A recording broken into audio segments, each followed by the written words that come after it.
Welcome, Buff fans. It's time for a week three preview. And Adam, I feel like we say this every year, but like, isn't it amazing, like when the football season starts, how just quickly you go from week to week to week, and all of a sudden here we are, week three already, and conference play is starting.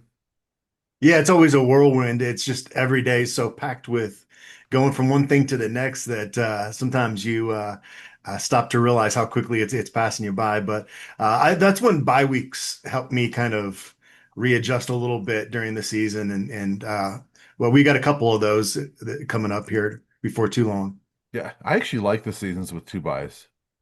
I do too. Yeah. Yeah, I wish they could just play every other week. It would be so much easier, and it would extend the season longer. I guess weather-wise and yeah, school-wise, that would be a challenging thing to organize. But yeah, no, because part of it is, Brian, we're going to spend Friday in the press box. So any other football games going on Friday night, we're not going to get a chance to see, and then we're going to be flying back on Saturday. We miss a lot of football doing this yeah, job, which is kind of ironic. yeah. Yeah, highlights are big when you're doing this job. You got to watch a lot of highlights, and actually, the Big 12 does a nice job with their condensed games They on their do, yeah. channel. So it's nice to catch up with Big 12 on that. So, but yeah, it goes by really fast. I can't believe we're in week three, but here the Buffs are, and we spent all off season talking about who's going to start at quarterback, and here we are, week three. We're still talking about who's going to start at quarterback, but maybe a different name in there. So, yeah, it's an interesting week three. We say it all the time. It's never a dull moment, right? And as I come into conference play, not a dull moment because we're going to sit there. I think we kind of know. Um, I think we, I would, I think you would agree with me that it's probably going to be Ryan Staub, right, at quarterback, but. We're not going to know until we get to pregame warmups and see. All right, it's Ryan Staub. Yeah, that's my prediction. It was my prediction before, any reports or anything went out there. Um, I do know Coach Prime to be somebody though that and he's said this publicly many times that he's a coach that goes on feel a lot. Mhm. And so if he's got a prayer session and something comes to him, I mean, yeah, until pregame warmups, I guess you never know Yeah. 100%. Well, and that's where, when that report comes out Tuesday morning, Ryan Staub's expected to start. Expected to start is one thing, actually starting is another because you're right. Coach Prime does go on field, and this report came out before the Tuesday practice. If Staub goes out there and just looks really bad in practice Tuesday, Wednesday, he's not going to start. And so, when Coach Prime says on Tuesday to us, I haven't made that decision, he's probably right in that, it's got to look good in practice too. Yeah. And who knows, a week from now, we could still be debating it. It's hard to predict how this thing's gonna, because you know that, or you would think that Ryan Staub's gonna have a fairly short leash, right? This is a game at Houston that you got to try to find a way to win.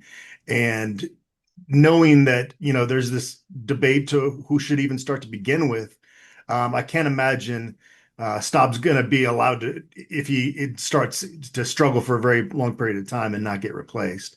And I'm not saying Yeah. that's going to happen, but, it, he kind of caught everybody off guard. This is going to be a different challenge Yep. when you've got an opponent that has been scouting you. And, we heard that Ryan Staub asked for certain plays. Well, other teams are going to start to scout those. And so you're going to have to keep evolving from there. So I'm Yeah. anxious to see how it goes. It's fun to see somebody that waited their turn get an opportunity. But I really don't know what to expect out of Ryan Staub on Friday. Do you? No, and there could be the curveball that it's still Caden Salter too, and so I don't know what to expect. I mean, that's been my thing since last Saturday is that when people are jumping on the you got to start Ryan Staub is like to me playing well off the bench against basically an FCS team that didn't know you were going to play is one thing. I think starting on a Friday night in the conference opener on the road against a team that now has film on you is totally different. And so, if he does get the start, I think it's going to be a big challenge for him, and we'll learn a lot more about Ryan Staub on Friday if he starts. So, but I'll say this too. I think even if it's Caden Salter who starts, I think there's a short leash there as well, just based off of what we saw last week. That if Caden starts and there's some struggle based on what Ryan did last week, they're going to go to Ryan pretty quickly. And so I think the only way there's not a QB controversy next week is if the guy who starts on Friday just kills it and they win that game going away. That's the only way there's Yeah, no QB talk next week. yeah. Like you said, they're both going to have a short leash because there's not a whole lot separating them. Yeah. Obviously, very different quarterbacks, different strengths, different Mhm. weaknesses. But when you kind of take the totality of where these two quarterbacks are right now, with Staub having familiarity in the system, giving him, a boost in that regard, I just don't think there is a lot separating them. Yeah, I don't think there is, and you have to give credit to Ryan Staub. He came in there, he hasn't really played in over a year, almost 2 years, and he comes out there and looks like that. I mean, he threw four passes last year. I don't even remember the four passes because they were all like, fourth quarter. They weren't even in the same game, and so since that nice game that he had against Utah, he's only thrown four passes between then and Delaware. So for him to come out and do what he did was pretty awesome.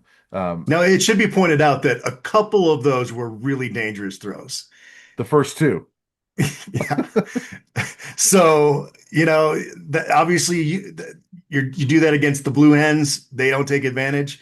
You yeah, do that against some other teams on the schedule, they probably are. So, yeah.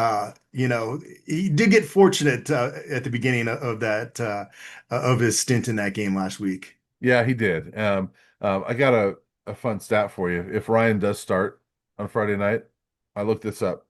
It'll be 656 days between his first and second start, Oh, which is the longest stretch between starts for a CU quarterback since Rick Wheeler in 1985 and 1987. okay. And both Do we know times, anything? what's that? What's the story on Rick Wheeler?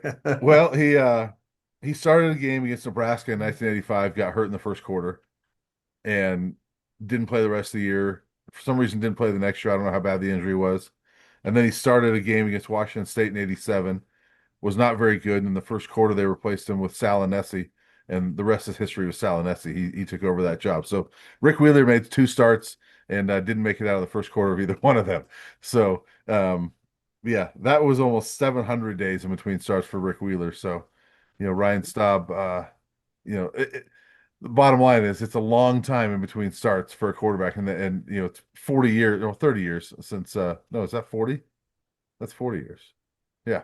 40 years since it's happened. So we'll Well, see you're what making happens. David Platty proud with that sounds like a one of those notes that Dave would have back in the day. It does, and that's my goal is to make Dave Platty proud every now and then with those types of notes. So Are you going to send that to him? I should. I did send it to Curtis and said, "Hey, I don't know if you've looked up this, but just so you know, I found this. It's kind of a cool note." So yeah, we'll see. Nice. Good work. But I'm curious to see who starts, obviously. But we've.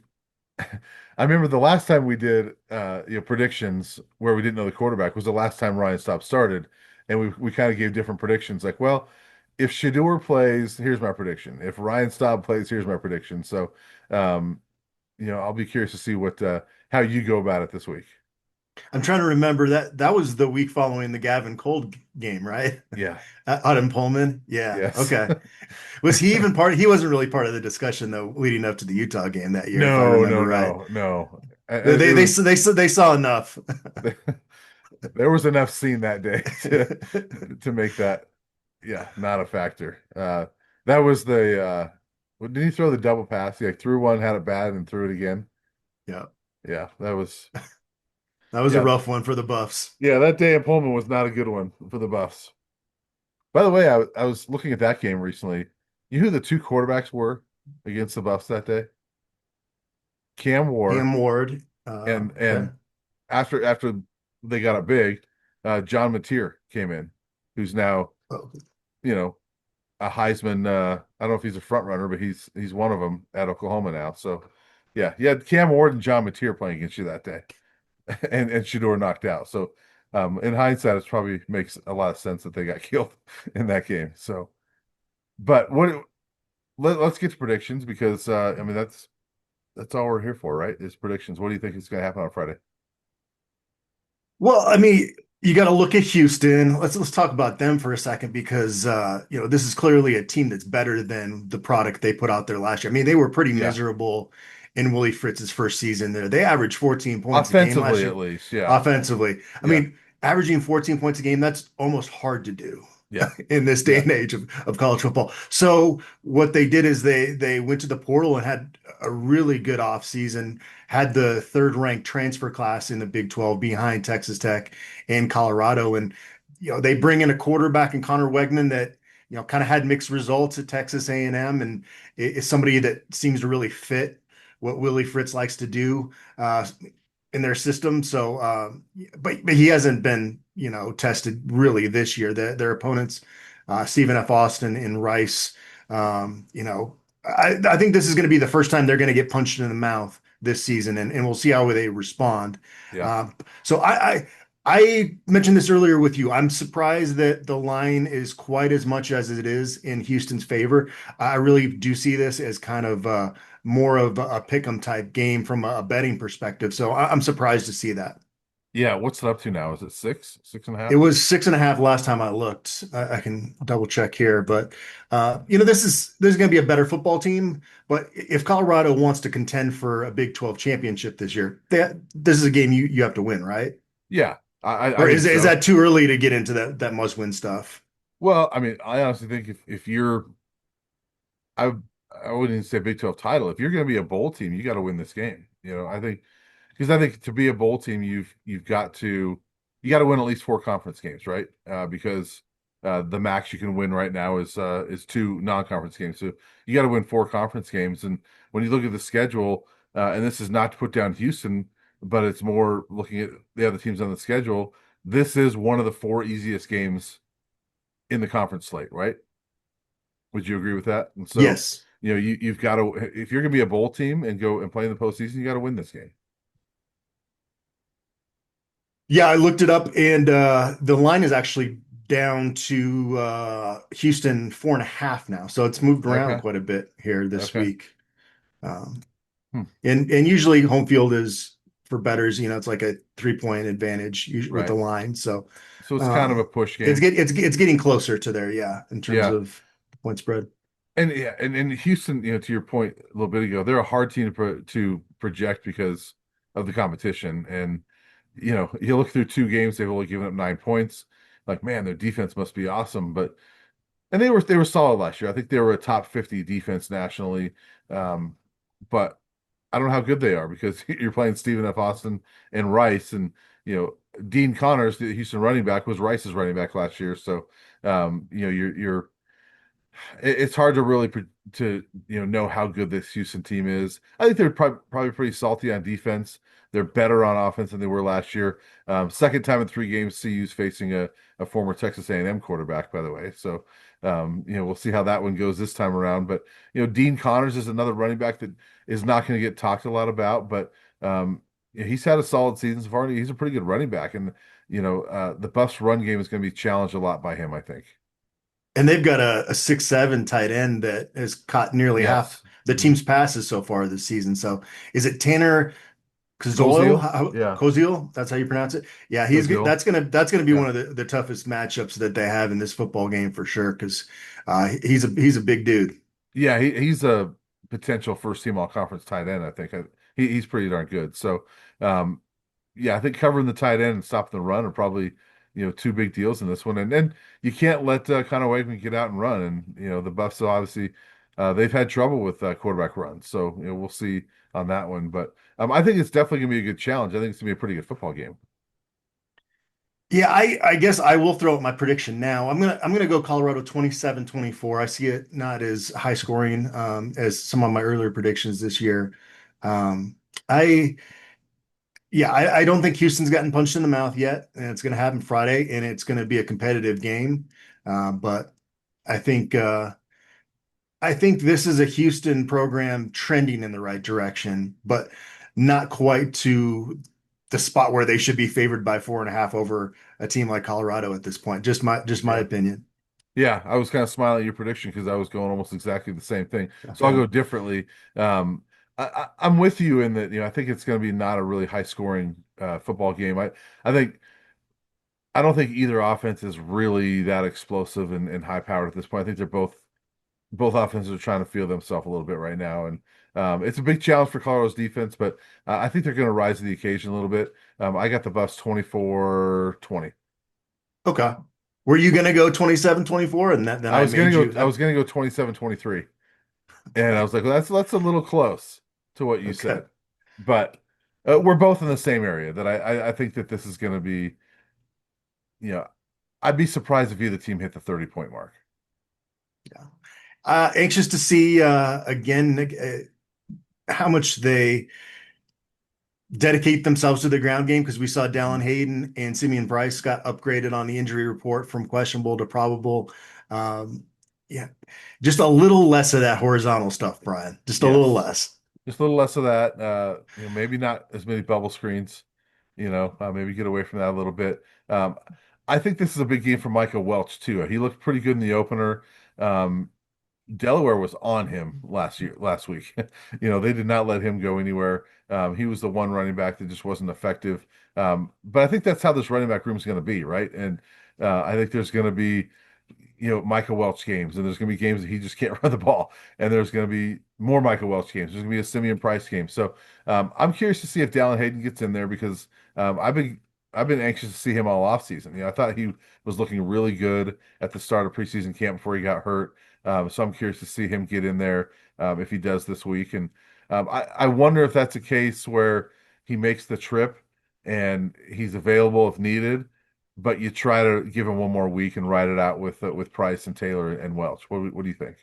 Yeah, because you probably only want to have a rotation of three backs in one game, Yeah, right? I would think so. And so that's where right now there four it seems like one too many in Yeah. that group. And Hayden has been coming back from an injury. So yeah, I would imagine maybe you get him out there for a few carries just to kind of get back in the flow of things a little bit. But I would doubt that, yeah, I would doubt that Hayden's going to be their lead back or leading rusher on Friday night. Yeah, and I think by the end of the year, maybe Hayden is that guy, but I would Hmm. give him maybe one more week. And this is maybe one of those ones that C would love to, be up by double digits in the fourth, and then you give Hayden some of those carries to run down the clock a little bit. But I'm curious to see if he gets in there or not. We're not expecting to see Omarion Miller this week, but they've got to get those other guys involved, right? I mean, Sincere Brown, Joseph Williams. Um, Draylon Miller is not from too far from there. I imagine this could be a big Draylon Miller game. I mean, he grew up, I think it's a little over an hour and a half away from Houston. He's one of the he's one of the Buffs that is from the closest to Houston. So I'm curious to see if he's going to show out, in front of probably a lot of family. Yeah, I picked Draylon Miller as my breakout guy last week, and he was Mhm. really not part of the mix. He got kind of banged up early in the game. He could be a guy you could just keep picking every week until he does break out because it's going to Right. happen at some point. I Right. know we're only 3 weeks in, but it will happen. Yeah. Well, we've done breakout guys this year. Who are your breakout guys? One on offense, one on defense for this week.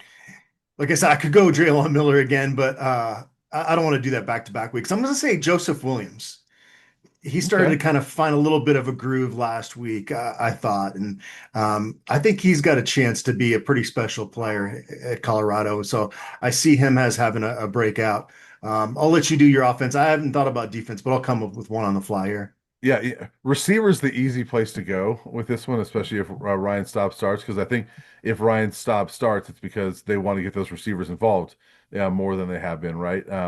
But to be a little different, I'm going to go Zach Atkins. I think this could be a game where he gets loose a little bit and catches more than one or two passes, and maybe he doesn't have 100 yards, but four passes and a touchdown. So I'm going to go Zach Atkins has his first kind of big game with the Buffs. Defensively, I'm going to go Amari McNeil because we Brandon Davis Swain got a lot of shine in the media Hmm. this week, and I think Amari McNeil is going to play with a chip on his shoulder Friday, and he's gotten out there. He's played quite a few snaps through two games, but he hasn't been starting. So I think that's he's gonna have a big performance out in Houston. Yeah, I'm gonna go Preston Hodge because he did not play that great against Delaware and was called out for it. Coach Prime actually mentioned it, and Hodge had a really good preseason camp, and just in the little bit I've gotten to know him, it just strikes me as a guy that is going to use that, and the fact that he was called out a little bit as a little fuel. So I'm going to say Preston Hodge has a big game this week. All right, I like it. Awesome. So yeah, go ahead. No, I was going to say specialists are. It's hard to pick any of those guys. They've been balling out early on this year. Well, here's the big question. Specialists. Buck Buchanan's 11 for 11 on touchbacks at altitude. Now he was pretty good at, obviously the reason why they got him is because he was lights out with touchbacks at Louisiana Tech, which is sea level, right? That's basically where he's going in Houston. Does he continue his streak? Does he have all touchbacks this week?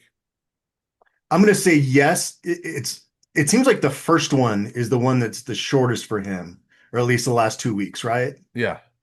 Seems like he So needs to get in a groove. if he gets that first one, I think yeah, he's gonna keep that going. I'm gonna say All right. yes.